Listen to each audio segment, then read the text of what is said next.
My girlfriend, 28, and I, 32 male, have been together for 6 years. Recently, she bought a property that's under hers and her parents' name. I'm not happy she did it because now we can't get our own property, which was our plan once we got married. Still, she claimed that I was never interested in looking at property, even though she has mentioned it many times before.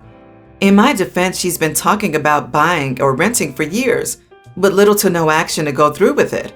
So I didn't think she was serious.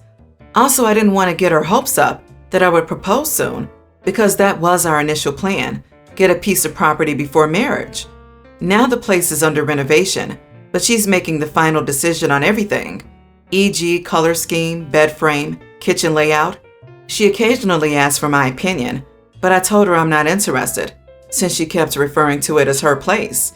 I asked her what would happen once we were married, and she said that I could move in with her, which is fine, but she expects me to contribute to her mortgage, in addition to splitting the bills equally. I told her that it wasn't fair, because I didn't want to contribute to something that doesn't legally belong to me. And she said that I was ridiculous, because I was willing to rent, which was almost the same. I told her that she was the one who changed the initial plan, but she argued that she was always dead set on getting her own place. She's been living with her parents because it was more economical, but it's my fault that I never took her seriously. I explained that she was always looking at places, and she said that it's stupid to think that you could buy a place immediately without knowing what the other available options are, so she was perusing to see what she would want.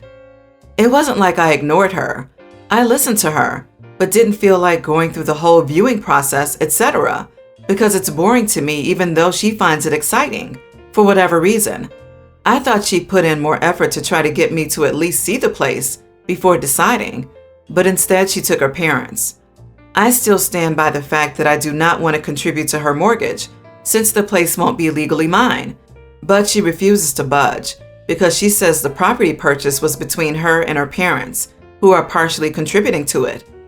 As for the proposal part, she tried to tell me that she was trying to ask me for a timeline, so she knew whether or not to purchase the property with me or by herself. I don't like to be pressured, so I told her to knock it off. You are the idiot. Come on, dude, she really tried to include you and figure out if it was worth waiting any longer to buy a property with you instead, and you gave her nothing. You really can't be annoyed that she's getting on with her dream of owning her own home rather than waiting indefinitely for marriage when you won't even give her a timeline after 6 years. You didn't take it seriously. You have no immediate plans of getting married and building a future together, and so your girlfriend is getting on with her life rather than hanging around waiting for you to decide to take her seriously. And here you are, OP, upset that she's building her way to financial independence and that you have no control over her property/finances. That is pretty messed up. You are the idiot. You'll happily pay rent, but not to pay it to her for a property you intend to live in. I hope she sees how you are before she makes the mistake of becoming legally bound to someone so incredibly insecure, short-sighted, undermining, and unappreciative. Exactly. Pretty sure they will never get married, and OP is angry because she won't wait forever for him. In my experience, the guys who drag their heels like this on big life decisions aren't happy in the relationship that they're in. They're comfortable, sure, and they probably like their partner, which is why they won't actively end it. Still, that dissatisfaction is what causes them to drag their heels and refuse to move forward. Whether consciously or subconsciously, they have that one foot out of the door. They're just waiting for that push. If 6 years isn't long enough for you to know whether or not you want to marry someone/buy a house with them, what are you waiting for? He will marry and impregnate the next woman he dates in under 6 months, every time. You are the idiot. At 28, it's not unreasonable for her to want to make the next moves in life. House, marriage, maybe kids. You don't want to get her hopes up about a proposal coming, but you want her to be committed to you and not make major life decisions without you. She's tired of waiting on you to get off your butt and do something, so she did it herself. OP, I wouldn't worry about any future plans with her. She's clearly outgrown you. It's just a matter of time until her heart catches up with her head. I'm 30 male, and my wife is 29. Yesterday night, my wife at 3 a.m. woke me and said, Babe, I want something to eat. I wake up and say, okay, what do you want to eat? She says, I want some ice cream. I said, okay, I'll get you some from downstairs. Which one do you want? We have the vanilla or the chocolate one. She says, I don't want either of those. I want this Breyers Reese's ice cream. I want that one. Give me that. I said, but babe, we don't have that one. She then says, well, get me some, please. I'm your wife. Come on. You know I got a baby in my stomach. You're feeding 2 people. Keep in mind we live in a rural area with a small population. Convenience stores and grocery stores don't open till 6 a.m. where we live. None of them do. The only one that is open is the Circle K one, which is almost 2 hours from where we live, in the city nearby. Again, we live in a rural area, so driving 2 hours to get ice cream doesn't make sense. I thought about ordering that ice cream on GoPuff or Uber Eats, and I checked my phone that none of that is available in our zip code. So then I told my wife, well, babe, I guess you have to wait. Sorry, I can get you some when it turns 6, but there are still 3 hours left. I mean, we still have chocolate and vanilla ice cream at home. You can eat that. And when it turns 6, I'll drive over and get you that. It's not a problem. Then my wife just makes a grunting noise and says, fine. It turns out my wife texted her dad about it, and he called me up and asked me why I didn't get his baby girl the food she wanted. I told him that we live in a rural area and stores don't open till 6, so we don't have any delivery options nearby, and I can get it for her at 6, but not now. He told me I was a bad father for not helping my pregnant wife. Am I the idiot? Not the idiot. Just because someone's pregnant doesn't mean the world revolves around them. It was an unreasonable request, and the fact that you went to some lengths to try to at least fulfill it shows that you are definitely far from a bad father. The bigger issue is your wife tattling to daddy and then him butting in. That needs to just stop, or else he can drive 2 hours and get it. She's being high maintenance and giving pregnant women a bad name. Not the idiot. Expecting you to drive 2 hours in the middle of the night to get a very specific type of ice cream is completely unreasonable. Also, I wonder how the ice cream will survive 2 hours in the car without a good cooler box. You looked for ways to get it for her possibly, but it wasn't going to work. She needs to grow up, and her dad needs to butt out of your relationship. Like, gosh, I get the pregnancy craving can be strong, but this is just a ridiculous expectation on your wife's part. I was pregnant twice. Although I had cravings, I would never ask my SO to drive hours to get something I craved. This is just being an idiot. Another point, she's pregnant, not disabled, so if she absolutely had to have that particular ice cream, she could drive herself to get it. Or Daddy Dearest could haul his butt out of bed and go get it if he thinks she really needs it to survive the night. Ever since my female 33, husband 37, began working for this company, he became good friends with his coworkers. His boss is the strict type who doesn't tolerate being late for work, which is something my husband is guilty of and constantly gets in trouble for. He is not a morning person and hates waking up early. Always did. I've taken it upon myself to wake him up, since his job was literally in jeopardy for constantly being late. Every morning is an absolute nightmare. He'd stay in bed until 7:30, refuses to wake up. He gets so aggressive he'd knock off the alarm clock, push his phone off the nightstand, put the pillow over his head, literally scream, "Go away! I'm trying to get some sleep, you blank." When I try to wake him up, I try everything from shouting to removing the pillow and sheets, to shaking him to tickling him, to spraying him with water. And he'd wake up eventually, but be in a terrible mood. Despite all that, he'd end up being late for work over a sock or waiting for his phone to charge. This is our life, and I'm not complaining. However, it's Thanksgiving. We're in Canada. He invited his coworkers over for dinner. I could tell he was trying to impress them, since they were older than him. They were talking about how he's good at everything, except that he's always late.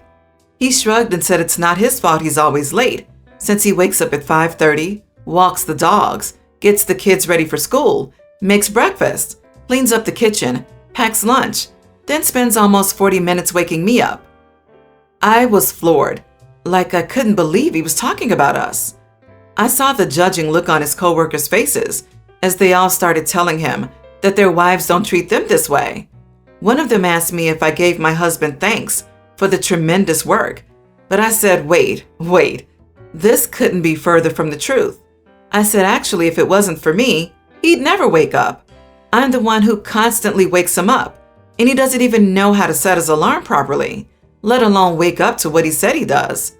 His coworkers got quiet, and he looked shocked. I explained how hard I try to wake him up every day, and they started side-eyeing him. He looked upset yet embarrassed and went off on me once they left, saying I ruined his reputation and embarrassed him in front of them just to feed my ego. He said, it's Thanksgiving and you ruined it for me. What's wrong with you? Then walked out. I don't know if I should apologize for the awkward dinner. Am I the idiot? Not the idiot. Stop enabling him. Tell him you aren't going to wake him up anymore. Ask if he wants help setting his alarm, but that's it. Make him acknowledge that he heard you say you won't wake him up with a full sentence. Really, it matters. Tell him you won't help him get ready. Then ignore the issue. Ignore the whole thing. Just take care of the kids and your stuff. Can't add his share of the house and kids at this step, much as I think he needs to step up. And tell him that you're disgusted by him lying to his coworkers. Ask him why he tried to make his wife look bad by describing his own rotten behavior and assigning it to her. Tell him trying to make you lie for him was a terrible thing to do, and he owes you an apology. Stories like this often amaze me. So a 37-year-old guy isn't able to get his own butt out of bed in the morning to get to work? I can understand this from a bratty teenager, but 37? OP, you're married to a child. Seriously, no one likes getting up in the morning, but when you have responsibilities, getting your butt to work to put money in your pocket, food on your table, and a roof over your head, you bite the bullet and drag yourself out of bed on time. Your husband clearly is the idiot. First of all, he isn't grateful that you wake him up, clearly telling since he yells at you when you try. Second, it's an idiot move to blatantly make up a huge story and paint you in a bad light to his coworkers. Maybe you should stop waking him up and let him lose his job because he isn't responsible enough. She does one thing wrong though, which is enabling his behavior daily. I don't believe anyone acting like this in the morning is stable in all other life situations. He will probably tell his coworkers that she's a compulsive liar. She's not there once they're back in the office. The only way to avoid his behavior is to walk away. But OP is a doormat every morning, so I doubt she'll do it. My parents and I have a strained and distant relationship. I was their oldest growing up, and my two younger siblings were born with special needs/disabilities. My brother has autism, and my sister was starved of oxygen at birth and had disabilities relating to that. My siblings function like children, and growing up, our house was designed for their comfort and needs, and our lives revolved around that. I wasn't allowed friends over. I wasn't allowed birthday parties or any kind of birthday celebration. I would get in trouble for making noise. They would even take gifts off me sometimes. My best friend bought me a CD player when I was a teenager, and they didn't like that it made noise near my siblings' bedrooms. The house was quiet. Even how loud I talked could get me into trouble. It made me resent my parents. It felt like they forgot me while trying to be good parents to my siblings. We discussed it once and never again. Finally, they told me that my siblings had more needs than I did, so I needed to be understanding. I'm now a mom and I could not imagine going through what they did, but I also couldn't imagine letting one of my kids suffer because of it. Yes, life would need to be different, but I would do everything to give them as many experiences as I could. My parents didn't see that as a priority. I refused to let them do it with my kids too. My parents have met my kids once. My oldest recently had a birthday, and my parents wanted me to cancel my oldest birthday party to bring my siblings. They sent me a list of all these demands, and I told them no, that I would not let my siblings' needs get in the way of my kids having fun while they're kids. I would not let it spoil these moments for them as it did for me. My parents were pissed. They were outraged that I would say that to them. Am I the idiot? Not the idiot. You're doing your absolute best to be a good and loving parent, and I applaud your empathy for your parents when they weren't the same as you. They were trying to do their best in a difficult situation, but in being good parents to their other two children, they were not good ones to you at all. That sounds so isolating and honestly an awful way to grow up. I'm so sorry. Your kids' needs trump your siblings' needs in your own home. I'd also like to point out how ridiculous it sounds for them to ask you to cancel a child's party on their birthday so they can visit on that day. If the birthday is important, the party can't be canceled. If the birthday isn't important, they can visit any other day when there isn't a party. Agreed, Jesus Christ. To demand the cancellation of a 5-year-old's birthday party so that your siblings can come visit instead without any discomfort on their part or your parents' part is absurd. If they want to host some family celebration for your kiddo, they can do that themselves, and you can choose if you and your family want to attend. I'm autistic myself. While noises can be overstimulating, I would never think to tell my brothers to give up things they enjoy just because it might bother me. Headphones are a thing, and EarPro is great. Growing up, my parents never treated me differently.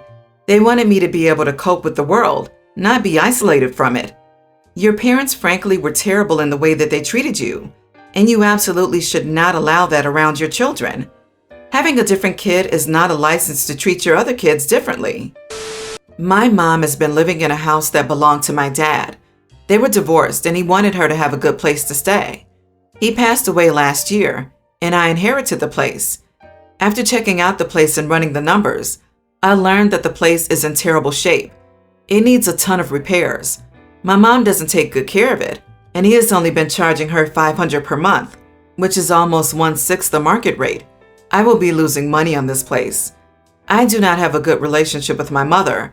She's racist. My wife is Mexican, and my mother asked her if she was dating me for a green card. I have had minimal contact with her since I found out her true colors. I have no interest in spending my family's money on her. I've told her about 6 months ago that I would be doubling the rent, and I was dead serious about it. She didn't take me seriously. I've presented her with a new contract, and she's bitterly angry with me. She can't afford to pay it. She got a substantial part of my dad's assets when they divorced. I'm sure she still has the money. I feel like an idiot because she's stubborn, and she is strong-arming my brother into moving in with him. My brother and his wife are softies who can't say no to her thin veneer of politeness. I feel like crap because she'll probably move in with them and make their life a nightmare. We are not exactly hurting for money, and I feel like an idiot for creating a situation where my brother will have to take her in. Not the idiot. Your brother needs to learn to draw boundaries with your mother, and it looks like he's signing up for the master class. This will be an essential life lesson for him. I'd straight up evict her and charge her for any property damage, but then again, I delight in making racist people's lives difficult. Not the idiot. You're not creating a situation where your brother has to take her in. She can afford to stay where she is, and your brother can say no. It's not on you to keep him from making bad choices for his own life, and you're not obligated to let your mother be a drain on you. You're not even asking standard market value from her, just enough to maintain and deal with repairs. That's reasonable. You are the idiot. If your father owned the property and rented it to your mother, as landlord and property owner, it was his job to maintain it, not your mother's. If your father did not maintain his rental property, it is not worth the high rent in its current condition. This feels a bit like revenge towards your mother, and you are also punishing her for your father's failure to maintain the property. Doubling the rent on a property that the landlord hasn't maintained is pretty rough, but it's what slumlords do to drive out tenants. It may make more sense to sell the property if you don't want the problems of being a landlord. Prioritize repairs and gradually increase the rent as the property improves.